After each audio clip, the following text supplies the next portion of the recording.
ఆకాశవాణి వరంగల్ కేంద్రం కిసాన్ వాణి వ్యవసాయదారుల కార్యక్రమం. ఈ కార్యక్రమాన్ని మీకు సమర్పిస్తున్నవారు కేంద్ర వ్యవసాయ మరియు రైతు సంక్షేమ మంత్రిత్వ శాఖ, భారత ప్రభుత్వం.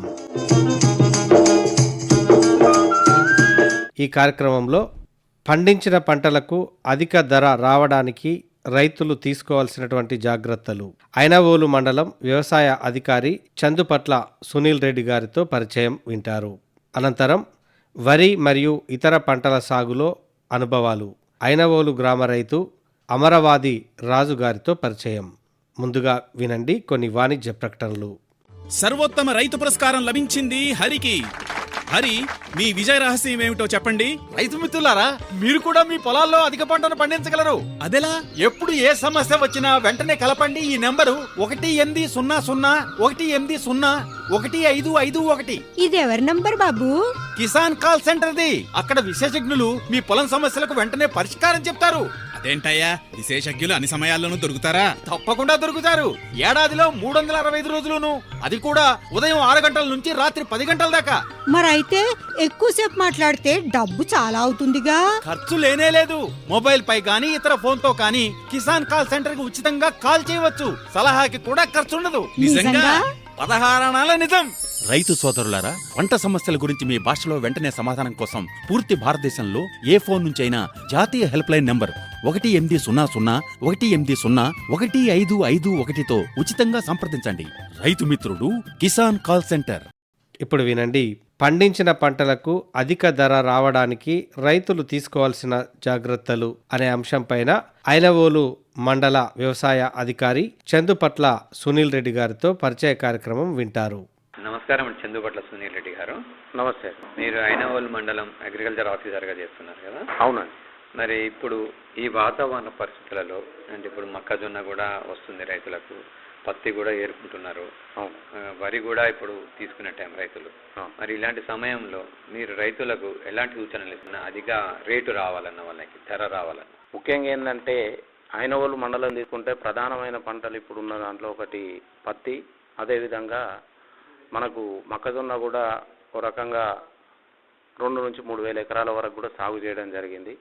మక్క అనేది ఇప్పుడు మనకు ఒక 60 నుంచి 70% వరకు హార్వెస్టింగ్ కూడా మనకు చేయడం జరిగింది. ఇప్పుడు కొనుగోలు కేంద్రం కూడా ఓపెన్ చేసుకోవడం జరిగింది. మక్క విషయానికి వస్తే మనం అంతా కూడా హార్వెస్ట్ అయిపోయింది కాబట్టి మనకు తీసుకొచ్చేటప్పుడు ఇప్పుడు వర్షాలు కూడా ఏ టైంకి ఎట్లా వస్తున్నాయి, ఎట్లా పడుతున్నాయి అనేది కూడా మనకు తెలుస్తలేదు కాబట్టి కొంచెం పద్ధతిగా ఆరబెట్టుకొని మనకు 14% మాయిశ్చర్ వరకే తీసుకురావాల్సి ఉంటుంది. అది ఒకటి. ఇంకోటి, ఆరబెట్టుకునే సమయంలో కూడా రైతులు చాలా జాగ్రత్తగా ఉండాలి. ఎందుకంటే ఈ తేమతోటి మనం కూడా కొంత బూజు వచ్చినట్టు ఇది వచ్చినట్టు నోటీస్ చేస్తున్నాం కాబట్టి ఈ బూజు వచ్చినాయి ఇప్పుడు మనము మన కొనుగోలు కేంద్రంలో అయితే కొనేటువంటి ఆస్కారం అయితే లేదు. ఆ బూజు రాకుండా మంచిగా ఆరబెట్టుకొని 14% తేమ వరకు ఉండేటట్టు చూసుకొని దాంట్లో బెండ్లు కానీ ఏమన్నా వేరే ఇతర ఇది ఉన్నా కూడా మనం తూర్పాలు పట్టుకొని తెచ్చినట్టయితే మనం నందనం సెంటర్లో ఓపెన్ చేయడం జరిగింది, కొనుగోలు చేస్తాము. అది ఒకటి. ఇంకొకటి ఏంటంటే మన ప్రధాన పంట ఇప్పుడు మనకు పత్తి కాబట్టి పత్తి కూడా ఇప్పుడు ఆల్మోస్ట్ మొత్తం కూడా మనం వేరే స్టేజ్కి వచ్చింది. వాతావరణ పరిస్థితులతోటి మనకు ఇంకొక ప్రాబ్లం ఏమొచ్చిందంటే ఇంతకుముందు మనం నవంబర్ కానీ డిసెంబర్ మధ్యలో వరకు కూడా మనం ఉంచుకునేది. ఇప్పుడు ఉన్నటువంటి పరిస్థితిలో పత్తి కూడా మనం ఎంత తొందరగా తీసి మనం అమ్ముకునడమే మేలు. అమ్ముకున్నట్టయితే దాన్ని తీసేసి ఏంటంటే మనము ఎర్లీ మేజ్ క్రాప్కు పోవచ్చు కాబట్టి దాని విషయంలో మనం ముందుగాల పత్తిని తీయాలి అనేది మనము సూచించడం జరుగుతుంది. ఎనమావుల మార్కెట్లో గౌరవ మంత్రివర్యులు కూడా మనకు సిసిఐ కొనుగోలు కేంద్రం కూడా ఓపెన్ చేయడం జరిగింది. ఆల్రెడీ మనం రైతులకు కూడా గ్రామాన కూడా కొంత మనము అవగాహన కల్పించడం, తర్వాత ప్రెస్ నోట్ ప్రారంభించడం, ఇవాళ రైతు నేస్తం మనకు వచ్చే దాంట్లో కూడా మనము వివరించడం జరుగుతుంది. కపాస్ కిసాన్ యాప్ అనేది ఒకటి వచ్చింది. ఇది ప్రతి రైతు కూడా వాళ్ళ ఆండ్రాయిడ్ సెల్ ఫోన్ ఉంటే వాళ్ళు దాన్ని డౌన్లోడ్ చేసుకోవాలి ప్లే స్టోర్ నుండి. కపాస్ కిసాన్ యాప్ అనేది చేసుకొని వాళ్ళు ఏ రోజైతే వాళ్ళు అంటే అమ్ముకోవాలనుకుంటారు ఒక 3 రోజుల ముందు, రేపు ఎల్లుండి ఆవులు ఎల్లుండి, ఈ 3 రోజులలో ఒక స్లాట్ బుక్ చేసుకోవాల్సి ఉంటుంది.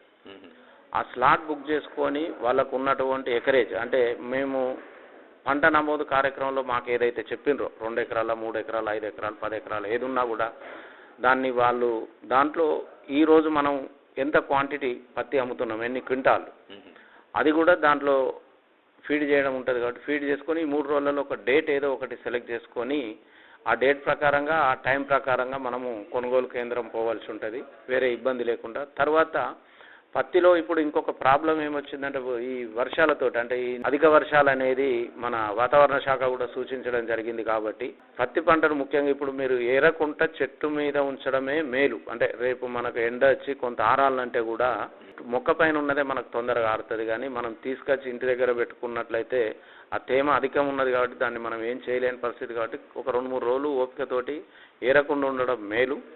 ఏరినటువంటి పత్తిని కూడా మనము మన సీసీఐలో మీరు అమ్మాలని అనుకుంటే, అంటే పాతది కూడా కొంత ఏరి ఉంటారు కాబట్టి 12% మాయిశ్చర్ వరకు ఉండేటట్టు చూసుకోవాలి. అది లేని పక్షాన కొంత ఆరబెట్టిన తర్వాతనే మీరు తొక్కి ఈ స్లాట్ బుక్ చేసుకొని కపాస్ కిసాన్ ద్వారా బుక్ చేసుకొని సీసీఐకి పోయినట్టయితే వాళ్ళు దాంట్లో మనకు మిల్లు కూడా మనకు అలాట్ చేయడం జరుగుతుంది. ఏ మిల్లు అనేది మనకు దగ్గర ఏదైతే మిల్లు ఉందో ఆ దగ్గర మిల్లు సెలెక్ట్ చేసుకొని ఆ మిల్లుకు ఆ సమయానికి పోతే వాటి పేమెంట్ చూసుకొని మనకు వాళ్ళు కొనడం జరుగుతుంది. అదొకటి. క్వాలిటీ పరంగా కూడా మనకు సీసీఐ నుండి ఏదైతే మనము చెప్తున్నామో, ఒకటి తేమ శాతం 12, దాంట్లో గుడ్డి పత్తి కానీ ఇది కానీ ఏది కూడా లేకుండా చూసుకోవాలి. ఏదైతే తెల్లగా 2 అంటే ఫస్ట్ పత్తిలో కొంత గుడ్డి పత్తి వస్తాయని మనకు తెలుసు. ఈ 2వ 3వది ఏరిన దాంట్లో మంచిగా ఉన్న పత్తిని సపరేట్ చేసుకొని తీసుకుపోయినట్టయితే మనకు గవర్నమెంట్ కూడా 8,110 రూపాయలు అనేది మద్దతు ధర ఉంది. కాబట్టి ఆ గరిష్టమైనటువంటి ధరే మనం తీసుకునే ఆస్కారం ఉంటుంది. కాబట్టి క్వాలిటీ పత్తిని సపరేట్ చేసి దానికి ఎంతైతే ఉన్నదో అంతవరకు సపరేట్ చేసి తీసుకుపోవడం ఒకటి. ఇంకోటి సెకండ్ గ్రేడ్ పత్తి, అంటే మనకు కొంత ఏదైతే మనకు ఈ గుడ్డి పత్తి లాగా వచ్చిందో దాన్ని సపరేట్గా అమ్ముకోవడం మేలు. అది ఇది మిక్స్ అంటే కలిపి మనం ఎక్కువ క్వాంటిటీ ఉన్నదని పట్టుకపోయి మళ్ళీ అక్కడికి పోయినాక సీసీఐ వాళ్ళు రిజెక్ట్ చేయడము, మనం ఇబ్బంది పడేదానికంటే 2 కూడా సపరేట్ చేసి ఏ క్వాలిటీకి ఆ క్వాలిటీ తీసుకున్నట్టయితే ఆ క్వాలిటీకి తగ్గట్టు మనకు రేట్ వస్తుంది అనేది మనం సూచించడం జరుగుతుంది. ఇది ఒక జాగ్రత్త పాటించి, ఇంకొకటి రైతులకు ముఖ్యంగా సూచించేది ఏంటంటే ఇప్పుడు ఉన్నటువంటి వాతావరణ పరిస్థితుల్లో పత్తి పంటని ఇంకా ముందుకు తీసుకుపోవడం అనేది అనవసరం. దాని మీద ఖర్చులు కూడా, అంటే స్ప్రేయింగ్ కానీ ఇంకేమన్నా ఇతర ఫర్టిలైజర్ కానీ ఏదైనా వేసినా కూడా ఇప్పుడు దాంతో లాభం లేదు. ఎందుకంటే వర్షాలు ఎక్కువైనాయి, మనకు పత్తి పంట కూడా మనకు మురిగిపోవడం కానీ ఎండిపోవడం కానీ జరుగుతుంది. కాబట్టి దాన్ని అంటే మనకు ఉన్నటువంటి పత్తిని ఏరుకొని రేపు మనకు ఆల్టర్నేట్ అయితే మొక్కజొన్న కావచ్చు. మనం సిటీకి దగ్గర ఉన్నాం కాబట్టి కొంత కూరగాయలు వేసుకున్నా నష్టం లేదు. అంటే మనకు ఉన్నటువంటి అందుబాటులో ఉన్న నీటి వనరులను బట్టి. అయితే ఎర్లీ మనం మేజ్ క్రాప్ పొమ్మనేది ఎందుకంటే రేపు ఎండలు ఎక్కువయ్యే వరకు, ఇప్పుడు వాతావరణం కూడా ఇప్పుడే చూస్తున్నాం మనం. ఒక రోజు ఎండాకాలం లెక్క ఎండ కొడుతుంది, ఓ రోజు వర్షాకాలం లెక్క వర్షం. ఈ రోజు వరకు చలికాలం అనేది మనం చూడలే. ఇప్పటికి చలి రావాలి. ఈ రోజు వరకు మనకు వాతావరణంలో చలి అనేది లేదు, మంచు కూడా అంతో ఇంతో ఏదో కొంతవరకే వస్తున్నది. కాబట్టి ఎర్లీ మేజ్ క్రాప్కు పోయినట్టయితే మేజ్ను మనము అంటే 120 నుంచి 140, 150 రోజుల వరకు మనకు స్వల్పకాలికం దీర్ఘకాలికం ఉంటాయి. కాబట్టి ఏదైనా కూడా రేపు వేసినట్టయితే నవంబర్, డిసెంబర్, జనవరి, ఫిబ్రవరి, మార్చ్ 150 రోజుల పంట అయినా కూడా మనము మార్చ్ ఎండింగ్ వరకు క్రాప్ తీసుకునేది ఇది ఉంటుంది. ఎండలు ఎక్కువ కాకముందు మనకు పంట ఒకటి వస్తుంది. ఒకవేళ నీటి ఎద్దడి కూడా కొంచెం అటు ఇటు ఉన్నా కూడా ఈ చలి పీరియడ్ అంటే నవంబర్, డిసెంబర్, జనవరి మన సంక్రాంతి వరకు కూడా 1-2 కళ్ళు అటు ఇటు అయినా కూడా పంట తట్టుకుంటుంది. కాబట్టి తర్వాత మనకు నీటి వసతి అనేది దీనికి కూడా అవసరం. అంటే 6 నుంచి కనీసం 8 తడులైనా మనం కట్టాలి. కాబట్టి దాన్ని చూసుకొని మనకు నీటి వనరులు అంటే మన బావి కావచ్చు, మన బోరు కావచ్చు, ఏది ఉన్నా కూడా దాంట్లో మనకు ఎంతైతే నీటి వనరులు ఉన్నదో, నీటి లభ్యత ఉన్నదో దానికి అనుగుణంగానే మనం ఎకరేజ్ అంటే మనం వేసుకునేటువంటి ఎకరాలను ఎంత అనేది చూసుకోవాలి. ఇది ఒకటి చూసుకొని ఎర్లీ మేజ్ క్రాప్ పోయినట్టయితే రేపు కనీసం వర్షాకాలం కొంత నష్టపోయినాం మనం. అంటే ఇటు మొక్కజొన్న పండినా కూడా కొంత అమ్ముకోలేకపోయినాం, కొంత మనకు ఈ వాతావరణానికి బూజొచ్చి చెడిపోయి మనకు సెకండ్ గ్రేడ్ కిందనే అమ్ముకోగలిగినాం. పత్తి పంటకు వచ్చినట్లయితే కూడా ఎక్కువ శాతం ఒక 6-8 క్వింటాలు వస్తే ఈసారి ఎక్కువ అనిపిస్తుంది. 12-15 క్వింటాలు తీయాల్సింది 6 నుంచి 8 క్వింటాలే వస్తుంది. కాబట్టి అక్కడ కూడా మనం నష్టపోయినాం. కాబట్టి ఇప్పుడు మనకు మొక్కజొన్న వేసుకున్నట్టయితే మనకు గవర్నమెంట్ మద్దతు ధర కూడా 2,400 ఉంది. కాబట్టి ఇంకోటి సెకండ్ క్రాప్లో మనకు మొక్కజొన్న అనేది క్వాలిటీ క్రాప్ కూడా వస్తుంది. కాబట్టి మొక్కజొన్న వేసుకునే రైతులు అంటే ఎవరైతే వేసుకోవాలనుకుంటే వాళ్ళు ఎర్లీ క్రాప్గా పోవాలనేది సూచిస్తున్నాం. కనీసం ఇక్కడ జరిగినటువంటి నష్టాన్ని కొంతమేర మనం యాసంగి క్రాప్లో దాన్ని ఫుల్ఫిల్ చేసుకునే విధంగా ఉంటుంది. మొక్కజొన్న ఎర్లీగా అంటే ఏ నెలలో వేసుకోమంటారు జనరల్గా? మనకి ఇప్పటి నుండి వేసుకోవచ్చు. ఆల్రెడీ కొంతమంది రైతులు వేసినారు. మనకు విత్తనాలు కూడా అన్ని హైబ్రిడ్స్ కాబట్టి విత్తన లభ్యత కూడా ప్రతి మార్కెట్లో ఉంది. మన అయిన వాళ్ళు మన మార్కెట్లో కూడా ఉంది.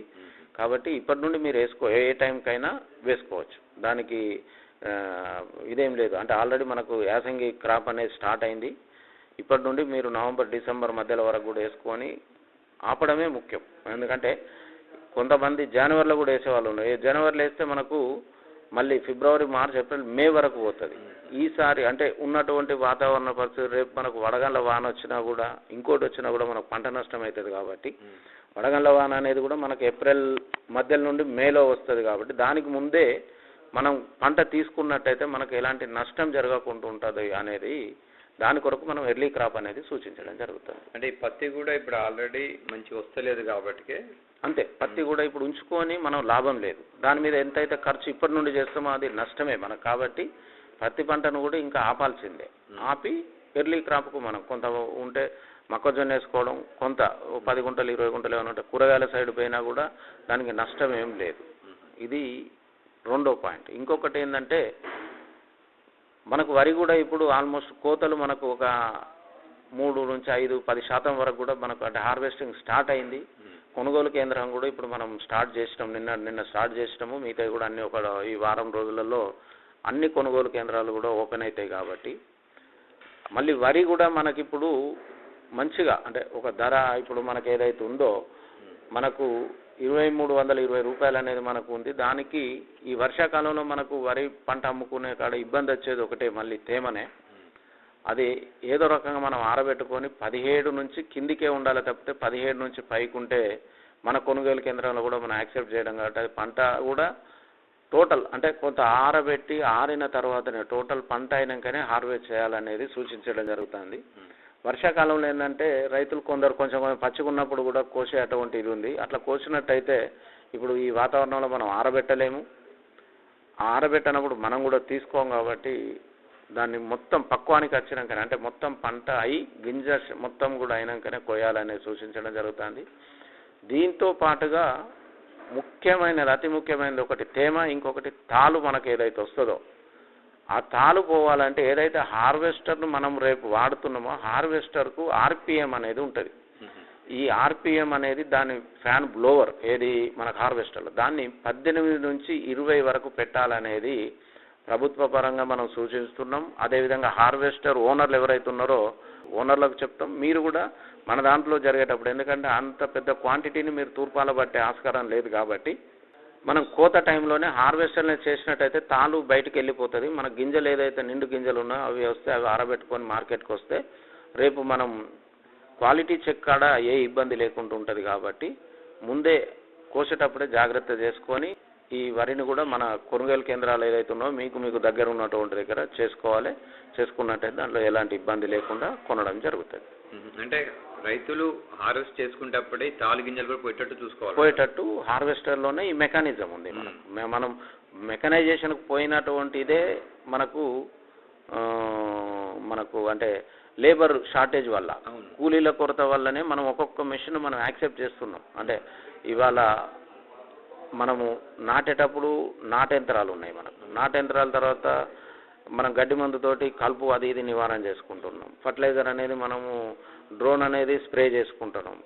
అదేవిధంగా హార్వెస్టర్ తోటి హార్వెస్ట్ చేసినప్పుడు అదే హార్వెస్టర్లో ఆ బ్లోవర్ స్పీడ్ పెంచుకున్నట్టయితే తాలుపోతుంది. అంతే మనకు మోటు భాషలో మనం చెప్పుకోవాలంటే ఆ ఫ్యాన్ స్పీడ్ ఏదైతే ఉందో అది కొంచెం పెంచుకోవాలి. అది మన క్వాలిటీకి తగ్గట్టు మన పంటకు తగ్గట్టు కొంచెం 18 అన్న కాడ మీకు 17, 16కు సెట్ అయినా కూడా ఆ 16, 17 పెట్టుకొని మనం చేసుకున్నట్టయితే అక్కడనే తాలు వెళ్ళిపోతుంది. మళ్ళీ ఇక్కడ ఏది మనం తూర్పాల పట్టే అటువంటి అవసరం లేకుండా కొనుగోలు కేంద్రం డైరెక్ట్ మనకు కొంచెం ఆరిందంటే మనం బస్తాలు లోడ్ చేసుకొని వెళ్ళిపోతాం. కాబట్టి రైతు పరంగా వాళ్ళకు అభ్యంతరం లేకుండా ఉంటుంది.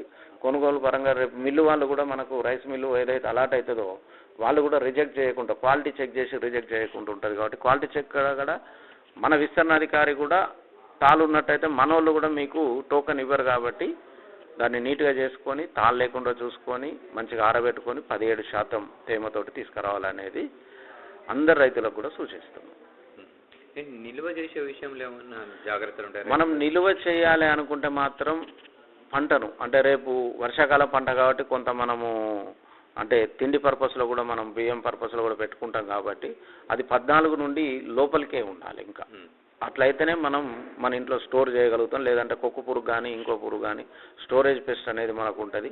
అది రాకుండా చూసుకోవాలన్నప్పుడు మంచిగా ఆరబెట్టి 12 నుంచి 14% వరకు పెట్టుకొని అది ఇంట్లో నిల్వ చేసుకుంటే బాగుంటుంది. మిగతాది ఏదైతే అమ్ముతున్నామో అమ్మడానికి మాత్రం మనకు 17% వరకు ఉన్నది మనం తీసుకుంటాం. గవర్నమెంట్ నామ్స్ కూడా ఉన్నాయి కాబట్టి దానికి ఇబ్బంది ఏమి ఉండదు. స్టోరేజ్ పర్పస్ మాత్రం 100% అది మీ అందరికి కూడా రైతులకు అనుభవజ్ఞులు అందరికీ తెలిసిందే కాబట్టి 14 నుండి కిందికే ఉండేటట్టు చూసుకుంటే బాగుంటుంది. సరేనండి, చాలా మంచి విషయాలు చెప్పారు. ధన్యవాదాలండి. ధన్యవాదాలు. రైతు సోదరులందరికీ కూడా ధన్యవాదాలు. ఇంతవరకు పండించిన పంటలకు అధిక ధర రావడానికి రైతులు తీసుకోవాల్సిన జాగ్రత్తలు అనే అంశంపైన ఐనవోలు మండల వ్యవసాయ అధికారి చందుపట్ల సునీల్ రెడ్డి గారితో పరిచయ కార్యక్రమం విన్నారు. ఇప్పుడు మరికొన్ని వాణిజ్య ప్రకటనలు. ప్రధానమంత్రి కిసాన్ సమ్మాన్ నిధి ఈ పథకం కింద 2 హెక్టార్ల వరకు పొలం కలిగిన రైతుల కుటుంబాలకు ఏడాదికి 6,000 రూపాయలు చెల్లించడం జరుగుతుంది. అది అర్హత గల రైతులకు 2,000 రూపాయల చొప్పున 3 వాయిదాల్లో నేరుగా వారి ఖాతాల్లో జమ చేయబడుతుంది. ఈ సన్న చిన్నకారు రైతుల కుటుంబాలను రాష్ట్ర ప్రభుత్వాలు ఎంపిక చేస్తున్నాయి. ఈ పథకం యొక్క పూర్తి ఖర్చును భారత ప్రభుత్వం భరిస్తోంది. ప్రధానమంత్రి కిసాన్ సమ్మాన్ నిధి రైతుల వ్యవసాయానికి సరికొత్త గౌరవం. వ్యవసాయ మరియు రైతు సంక్షేమ మంత్రిత్వ శాఖ భారత ప్రభుత్వం ద్వారా జనహితార్థం జారీ. ఇప్పుడు వినండి వరి మరియు ఇతర పంటల సాగులో రైతు అనుభవాలు. ఐనవోలు గ్రామ రైతు అమరవాది రాజు గారితో పరిచయ కార్యక్రమం. నమస్కారం అండి అమరవాది రాజు గారు. నమస్కారం. మీరు ఐనవోలు గ్రామంలో వ్యవసాయం చేస్తా ఉన్నారు కదా? అంటే మీ మండలము గ్రామం అదే జిల్లా హన్మకొండ. మరి ఎంతకాలం నుండి వ్యవసాయం చేస్తా ఉన్నారు? ఏ రకాల పంటలు ఎక్కువగా సాగు చేస్తా ఉంటారు మీరు? గత 20 ఏళ్ళ నుంచి చేస్తున్నాం. వరి, పత్తి, మక్కలు, కందులు, వేరుశెనగ ఇవి సాగు చేసినాం. అంటే వేరుశెనగ కూడా పండిస్తున్నారు ఇప్పుడు కూడా పండిస్తున్నారు. కంది సుత పండించినాం. కంది అప్పుడు మా తాతలప్పుడు సుత బాగా రిజల్ట్ ఉండేది. కాకపోతే ఈ మధ్యలో మాకు కొద్దిగా ఇబ్బందుల వల్ల దాన్ని వేయలేదు. వేరుశెనగ వేసినా మీరు? ఎప్పుడు వేసిన వేరుశెనగ? వానకాలం వేసినాము. వచ్చిందా దిగుబడి మంచిగా? దిగుబడి మంచిగా. ఎంత వచ్చింది దిగుబడి? 20 గుంటలు వేసినాము. 8 క్వింటాల దాకా వచ్చింది. మంచి లాభదాయకమే. లాభదాయకమే. పల్లికాయ వేరుశెనగ కూడా మంచి రేటు ఉంది ఇప్పుడు. పచ్చి పల్లికాయ కూడా దాదాపు 50-60 రూపాయలు పలుకుతుంది. గింజలు కూడా మంచి 120-130 రూపాయలు పలుకుతా ఉన్నాయి మీకు. పల్లికాయ లాభం ఉంది. మొక్కజొన్న ఈ పత్తి కంటే అది బెటర్. అంటే ఖర్చు తక్కువ వస్తుంది, ఆదాయం ఎక్కువ వస్తుంది. ఇప్పుడు ఈ పత్తి పెట్టినాం అనుకో, పొద్దున 7 గంటలకు వస్తారు, సాయంత్రం 5 గంటలకు పోతే 500 కూలి. ప్రతి ఏరుతా ఉన్నప్పుడల్లా మీకు కూలీల అవసరం ఉంటా ఉంటది. అంటే ఇప్పుడు ఈ వరి, మొక్కజొన్న ఇవి కూడా పండిస్తా ఉన్నారు కదా? అంటే ఈ వరి ఏ రకం వేసారు ఇప్పుడు మీ దగ్గర ఉంది కదా? ఇది సోనా మసూరా అని. ఎప్పుడు వేసారు ఇది? ఇప్పుడు ఎప్పుడు సాగు చేసింది దీన్ని? 3 నెలలు దాడుతుంది. 3 నెలలు దాడుతుంది. 3 నెలలు దాడుతుందా?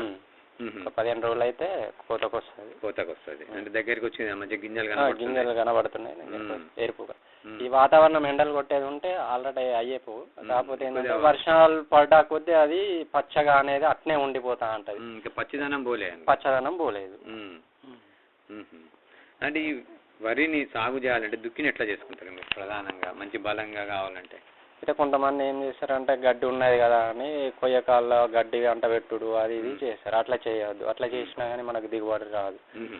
దాన్ని అట్నే కల్టివేటర్ అన్నా రోటివేటర్ అన్నా కొట్టుకున్న తర్వాత మన పౌడర్ ఉంటుంది అలా కలిపేది ట్రైన్ లాగా అలా కలుపుకొని చల్లుకున్నాక సాగు చేసుకొని 2-3 రోజులు భూమిలో కలిసిపోతుంది మొత్తం. అది భూమిలో కలుపుకోవాలంటారు? భూమిలో కలుపుకోవాలి. ఎరువుగా ఉపయోగపడుతుంది. దాన్ని కలుపుకొని చల్లుకున్న తర్వాత సాలు రోటివేటర్ కొట్టుకొని మళ్ళీ ఒక సాలు కొట్టుకొని నాటేసుకుంటే దిగుబడి బాగా వస్తుంది. అయితే ఎంత వస్తుంది దిగుబడి మీకు?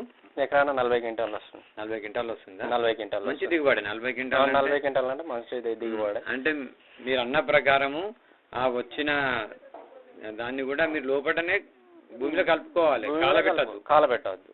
ఉమ్, కాలబెడితే అలా పోషకాలు అనేటివి కాలిపోతాయి. ఉమ్, అట్లా మేము పోయినసారి చేసినాము. గడ్డి అంతా ఎవరు చేస్తారు ఇది అంతా రిస్క్ అని కాలబెట్టినాం. ఉమ్. కాలబెడితే ఎక్కడన్నా 12 గింటల్లో వెళ్ళాం పోయినసారి. అంత తక్కువ వచ్చింది? అంత తక్కువ. క్వింటాల్ అయితే 12 క్వింటాలకు 12 గింటలకే వచ్చింది.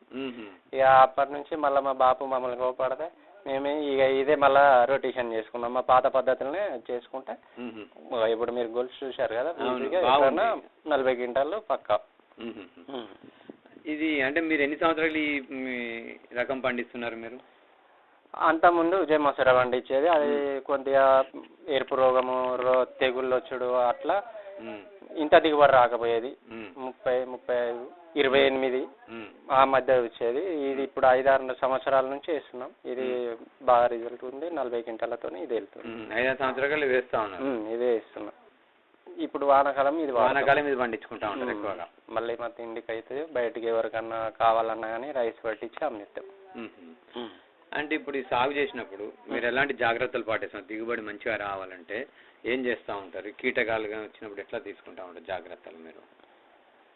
తెగుల నివారణ కానీ ఏమన్నా ఆశిస్తూ ఉంటాయి ఇక్కడ? ఎట్లాంటివి వస్తూ ఉంటాయి మీ వాతావరణానికి? పెద్దగానే రాలేదు సార్ ఇప్పటి వరకు. దానికి నేను ఒకటేసారి మందు కొట్టిన. ఒకసారి 20 ఊరియా అందులో లామ్డాన్ కలిపి అడుక్కు చల్లేసాను. గడ్డి మందు ఒకసారి పిచికారి చేసుకున్నా. ఇంకా అంతే. మొన్న రీసెంట్గా అగ్గి తెగుళ్ళు వస్తున్నాయి, ఇది దోమకాట వస్తుందని అంటే మన లీటర్ ప్రొపైలిన్ పాసును లీటర్ కొరాజిన్ తీసుకొచ్చి కలిపి కొట్టుకున్నాం. రాకముందే జాగ్రత్త కొట్టేసినాం. ఇప్పటి వరకు అయితే నాకు ఏ రోగం లేదు. మరి చుట్టూ తేటగా ఉన్నది. ఇంకా అవసరం లేదు, కొట్టే అవసరం లేదని ఆలోచిస్తున్నాం. అంటే ఏ పద్ధతిలో సాగు చేసుకుంటారు ఎక్కువ మీరు? నాట్లు పెట్టే చేసుకుంటారా? నాట్లు పెట్టే చేసుకున్నాం సార్. అంటే నారుమడిని ఎట్లా తయారు చేసుకుంటారు బలంగా ఉండాలంటే? పెంట పోసుకుంటాం. మా ఎడ్ల పెంట ఉంది, అది పోసుకుంటాం. లేదా అంతకు కొద్దిగా ఇబ్బందిగా అనిపించిందంటే గొర్రె ఎరువు అయినా పోసుకుంటాం. గొర్రె మందలు పెట్టిస్తూ ఉంటారు మీ దగ్గర? గొర్రె మందలు పెట్టిస్తూ ఉంటాం. లేకుంటే ఈ కంపౌండ్ మన పోషక ఎరువులు అనే బాపతి ఉన్నది కదా, గ్రోమర్ సెంటర్లలో అవి దొరికే బాపతి ఇవి. ఇది ఫస్ట్ దుక్కిలో చల్లి నార్మడిని చేసుకుంటాం. నారుమడిని చేసుకుంటాం. అట్లా ఎన్ని రోజుల నారును మీరు నాట్లు పెట్టుకుంటా ఉంటారు? 25 రోజులలో నాటేస్తాం. 25 రోజులలో నెలలోపు వేయాలంటారు. కానీ మేము 20 రోజులు నారు కావగానే దీన్ని ఆల్రెడీ అంతకుముందే ఒక సాల్ పెట్టుకొని అన్ని రెడీ చేసి పెట్టుకుంటాం. 25 రోజులలో 28 ఈ మధ్యలో నాటేసుకుంటాం. మరి ఇలా కలుపు నివారణ ఎట్లా చేసుకుంటా ఉంటారు మీరు? ఒకసారి మనం నాటేసే ముందే అందులో కలిపి చల్లుకుంటున్నాం గడ్డి మందు అనేది. నీళ్లు పెట్టేస్తాం. వారం 10 రోజులు కమ్మగా పెట్టేస్తే గడ్డి అనేది తక్కువ. 2-3 కలిపించుకున్నాడా, లేకుంటే వీలు కాకపోతే గడ్డి మందు అని ఇప్పుడు కొత్తగా వచ్చింది అది కొట్టుడా, ఇట్లా జరుగుతుంది. దాంతో నివారణ జరుగుతుందా మీకు గడ్డి మందుతో? జరుగుతుంది. మంచిగానే పనిచేస్తుంది. మరి గింజ బలంగా రావాలంటే ఏం చేస్తూ ఉంటారు మీరు? గింజ మీకు బలంగా వస్తున్నాయి కదా మీకు మంచి దిగుబడి వచ్చేది. గింజ బలంగా రావాలంటే మనము యూరియా ఎక్కువ వాడతారు కొంతమంది, 20 వాడతారు. అట్లా కాబట్టి నేను ఏంటంటే మీడియం మధ్య సైజులో ఒకసారి పొటాష్ వాడుకుంటాను. ఎకరానికి సగం బత్త అంతా బాగా వేసినా కానీ అది తొందరగా కాదు. యూరియా బాగా కలిసినా వరి అనేది పెరిగిపోతుంది. ఇట్లాంటి వాతావరణాలకు దిగుబడి రాదు. అందుకే అది సగం ఈ సగం కలుపుకొని తక్కువ వేసుకుంటారు. మోతాదులో వేసుకుంటారు. దాని ద్వారా దిగుబడి మంచిగా వస్తుంది. దిగుబడి బాగా వస్తుంది. గింజ చూత మనకు వేట వస్తుంది, అమ్ముకున్నా వేట వస్తుంది. గింజ చూత ఘనంగా వస్తుంది. ఇప్పుడు ప్రతి సంవత్సరం మీకు దిగుబడి ఇంతే వస్తుందా? వాతావరణాన్ని బట్టి కూడా? వాతావరణాన్ని బట్టి చూత మారుతాం. అంటే ఏ వాతావరణం మీకు దిగుబడి బాగా వస్తూ ఉంటుంది ఎక్కువగా? మనకు ఎండలు అనేది బాగుండాలి. ఈ వాతావరణాలు అంటే కొన్ని జాలు భూములు ఉంటాయి, ఏరుకుళ్ళిపోయి చూత దిగుబడి రాదు, దుంపబోడు అనేది ఇట్లా ఉంటా ఉంటది. కాబట్టి దాని ఎండాకాలం ఎండలు కొట్టినప్పుడు మంచిగా వస్తూ ఉంటది. మన బావి నీళ్ళు వాతావరణం ఎంత తాగితే అంత ఏ చేను అయినా మంచిగానే వస్తుంది. ఈ వర్షం నీరుకు కొన్ని వర్షాలు పడ్డప్పుడు ఏమవుతుంది అని అంటే మంచిగా వచ్చిన చేను చూత ఖరాబ్ అయిపోతుంది. అరే ఎన్నిరా ఇట్లా అయిందని అనుకుంటే మనం అప్పుడే అనుకుంటాం ఈ వాన పడ్డది, ఇది మంచి వాన కాదు, ఇసపు వాన, దీనివల్లనే మన పంట ఇట్లా అయింది అనే చూతూ ఉంటుంది. అట్లా అనుకుంటా ఉంటారు అప్పుడప్పుడు అట్లా అంటే ఎప్పుడైనా అకాలంగా వర్షాలు పడ్డప్పుడు పంట కూడా ఇబ్బందులు ఎదురవుతూ ఉంటాయి. ఎదురవుతూ ఉంటాయి. ఇప్పుడు ఇదంతా రెడీ అయిపోయింది. మనం కోసుకునే ఒక 10-15 రోజులలో కోసుకునే సిద్ధంగా ఉన్నాం. మ్మ్. ఈ అకాల వర్షం పడ్డప్పుడు ఏమవుతుంది అంటే ఇది గొలుసును ఆపుకోలేని బేట్ అయ్యి పడిపోతాయి. పడిపోతా అట్లా మనకు దిగుబడి సుతా తక్కువ అయిపోతుంది. ఎందుకంటే కింద పడినది ఇక మనకు చేతికి రాదు, ఈ పైనుందే తడిచిపోతుంది కాబట్టి నీళ్ళల్లో మీకు రాదు, ఇంకా చేతికి రాక అట్లా దిగుబడి తక్కువ అవుతుంది. వాతావరణం అనుకూలంగా ఉంటే దిగుబడి మంచిగా వస్తుంది అంటారు. మంచిగా వస్తుంది. మరి రేట్ ఎట్లా వస్తుంది మీకు? ఇది అమ్మితే మంచి రేట్ వస్తుందా? రేటు మంచిగా వస్తుంది. అంటే మీరు ధాన్యం అమ్ముతారా, బియ్యం కూడా చేసి అమ్ముతారా? బియ్యం చేసి అమ్ముతాం. ఎట్లా అమ్ముతారు బియ్యం అనేది? మీకు క్వింటాల్కి అమ్ముతారా? క్వింటాల్ 3000 4000 ఎట్లా అమ్ముతాం.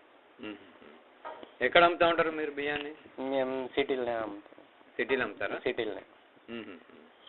మీరు పట్టించి బియ్యం పట్టించి తీసుకొని అమ్ముతా ఉంటారు? అమ్ముతా ఉంటాం. అక్కడనే సిటీలో మిల్లు, రైస్ మిల్ చూస్తాము, వాళ్ళ ముందే పట్టించి వాడికి కావాలన్న వాళ్ళు ఫోన్ చేస్తూ ఉంటారు, వాళ్ళు వచ్చి తీసుకెళ్తారు. వాళ్ళు మేము ఇవాళ రైస్ పట్టిస్తాను మీరు రాండి కావాలని. ఇంకా మనకు ప్రతి సంవత్సరం వాళ్ళు రెగ్యులర్ కస్టమర్ లెక్క ఆడికి వచ్చి ఎవరికి ఎన్ని కావాలి అనేది చెప్పి తీసుకెళ్తాం.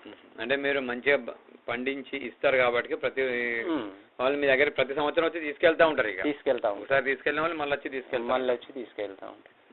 దానివల్ల కూడా మీకు కొంత లాభం అనేది వస్తుంది. లాభం అనేది వస్తూ ఉంటుంది. దీంతో పాటు ఇంకేం పండిస్తూ ఉంటారు మీరు? వరితో పాటు మొక్కజొన్న అన్నారు.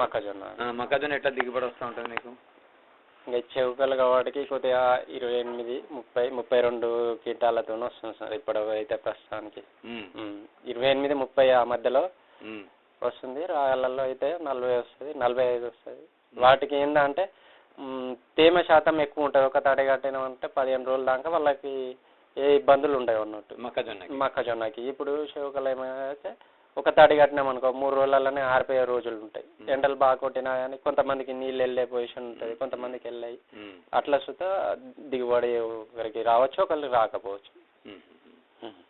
కాబట్టి మీకు నేలను బట్టి తడిచుకుంటా ఉంటారు. మొక్కజొన్న ఏ రకం దిగుబడి వస్తుంది మంచిగా మీకు? మొక్కజొన్న అనేది బయోసీడు చేసినాము మేము.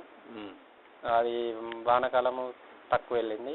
నేను యాషింగ్ చేసినాను, ఎకరాన 35 క్వింటాల చొప్పున వచ్చింది. అది మళ్ళీ ఇప్పుడు అది 6 ప్యాకెట్లు వేసినాం మేము. సిరి అనేది సుతా 447 అది వేసినాము. స్వీట్ కార్న్ కూడా పండిస్తారు? స్వీట్ కార్న్ పండిస్తారా మీరు? స్వీట్ కార్న్ పండిస్తాం. స్వీట్ కార్న్ మనకి వెళ్ళి పోదు. ఈ మక్కలు మాత్రం అమ్ముతా ఉంటారు? మక్కలు అమ్ముతా ఉంటాం. అలాగే మీరు వేరుశనగ అన్నారు, ఇంకేమన్నారు? కంది. మరి కంది కూడా దిగుబడి బాగా వస్తుందా మీకు? నాకు దిగుబడి బాగానే వస్తుంది సార్. పోయినసారి ఎకరం వేసినాము, ఎకరం వేస్తే 12 క్వింటాలు అయింది. ఫ్లవ్ వేసి రోటివేటర్ కొట్టించి వేసినాము, వేస్తే 12 క్వింటాలు అయింది. అంటే ఇన్ని రకాల పంటలు పండిస్తున్నారు కదా, మీకు ఏది లాభదాయకం? మాకంటే రైతులకంటే మీ వాతావరణానికి మీరు ఇన్ని పండించారు కాబట్టి ఇన్ని సంవత్సరాలకి వెళ్ళి మీకు ఏది మంచి దిగుబడి వస్తుంది, ఆదాయం వస్తుంది?